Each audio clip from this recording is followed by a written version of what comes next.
St. Daniel's Mental Hospital was haunted. Everybody in town knew that. Especially Century Manor, the old house at the back of the property, which had stood there for 150 years, longer than any other building on the grounds. Maybe that's why it was such a popular place for kids to go urban exploring. We all wanted to prove that we could brave going in there. Not just to ourselves, to each other. That's why Teddy and I went in there, I guess. It was partly just boredom. The product of a late August day with the end of summer vacation looming ahead in the next 2 weeks. There was a feeling between the two of us left unspoken, that we had wasted the summer. Everyone else in class would be talking about trips to Europe and cruises to the Caribbean, while Teddy and I would be left without a story to tell between the two of us. My parents were supposed to take me to the beach one week in July, but it had been thunder showering, so we'd stayed home. Our camping trip had likewise been canceled due to a family illness. Teddy's family had even fewer planned summer events, but they had likewise been plagued by misfortune and last-minute cancellations.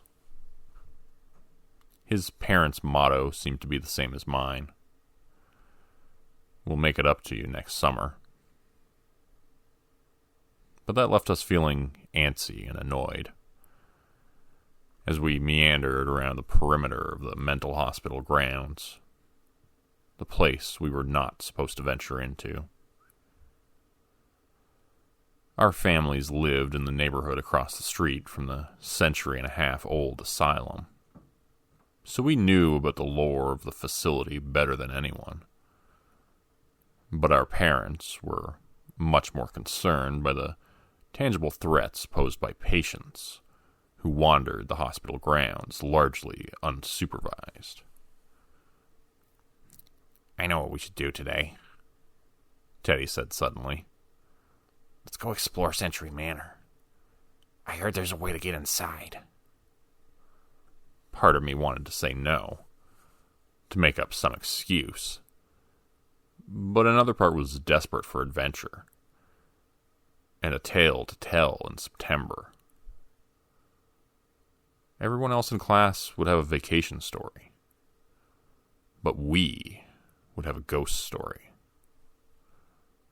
"All right, let's do it," I agreed, following him as he stepped foot onto the forbidden grounds of the asylum. I hurried after him, and we stayed close to the tree line, hoping to avoid detection.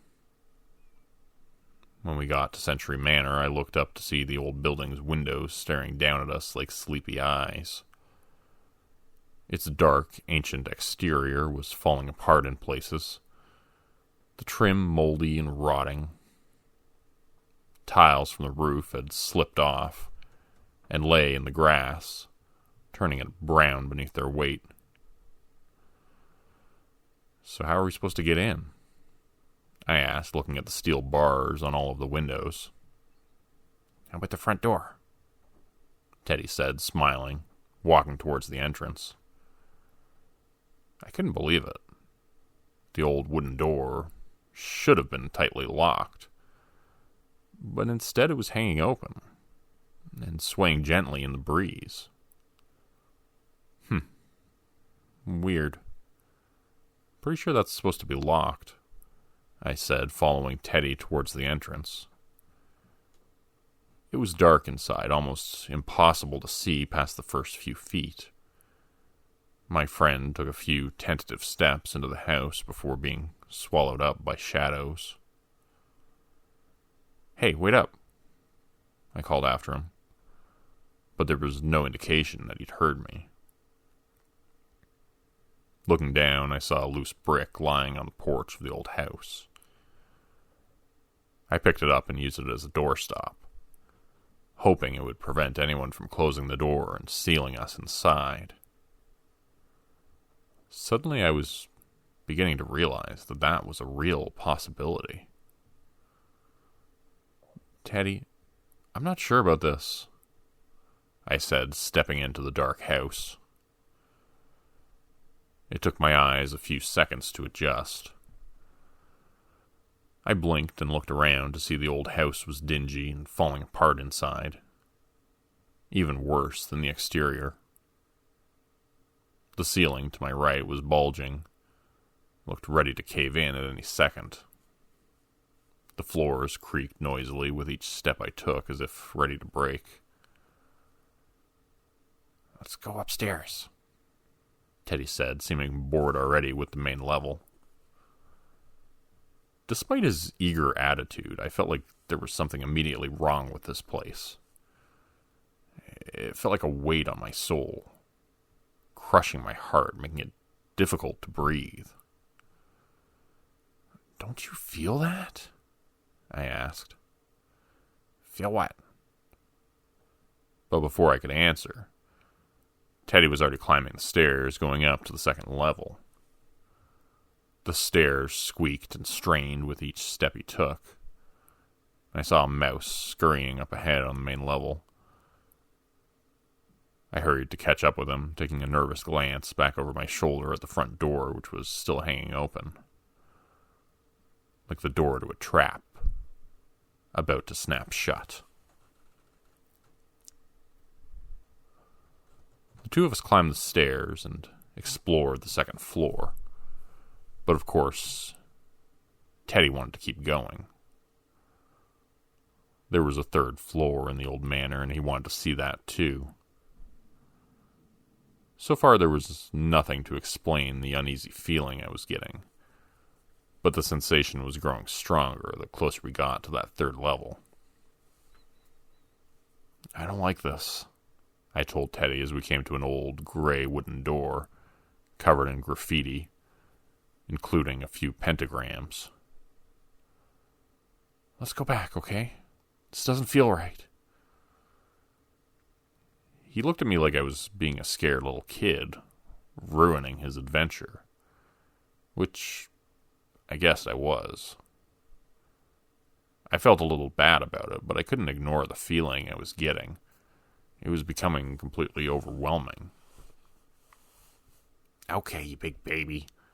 This is the last room, then we'll leave," he said, pushing the door open as I told him again to stop.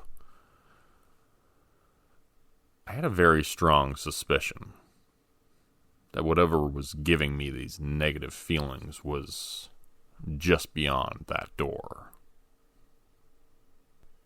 And when it opened, I saw I was not wrong. The scene playing out on the third floor was like something from a horror movie. Except this was real life.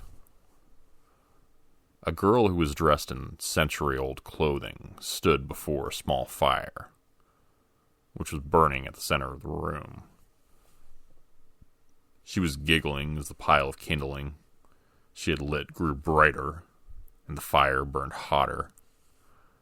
I heard her chanting some dark incantation beneath her breath, and her eyes rolled back. Suddenly her voice was no longer that of a child, but of something else much deeper, much more evil. "What the hell?" Teddy yelled, snapping me out of my terror momentarily. At least he could see it too. If not for that, I wasn't sure what I would do. "Would you let go of my arm, man? What is your problem?" That was when I realized he couldn't see any of it after all. The little girl in the fire was all invisible to him. I'd heard this place was haunted, but not everyone was capable of seeing the phantoms who resided here. Just as I had thought that, Teddy pulled his arm out of my vice-like grip and began to march into the room. "You're so weird, dude. There's nothing here." I was frozen in place, unable to scream, as he walked straight towards the fire burning in the center of the room. The little girl was now levitating a few inches off the ground, her eyes still white and rolled back, but now she had a grin spreading wide across her face. She began to laugh as Teddy strode into the fire. It took him a few seconds to realize what was happening, like someone who has set their hand on a stove burner, only to realize it is turned on. But then, in an instant, he was lit up like a torch. Teddy turned into a blazing inferno, as the little girl's laugh turned into a screeching cackle. I felt something cold rush through me a second later, and then saw two women in white and black habits like those worn by nuns. They were putting out the fire and praying, holding a Bible up into the air and pulling the little girl back down to the floor. She settled gently to the ground as the fire went out,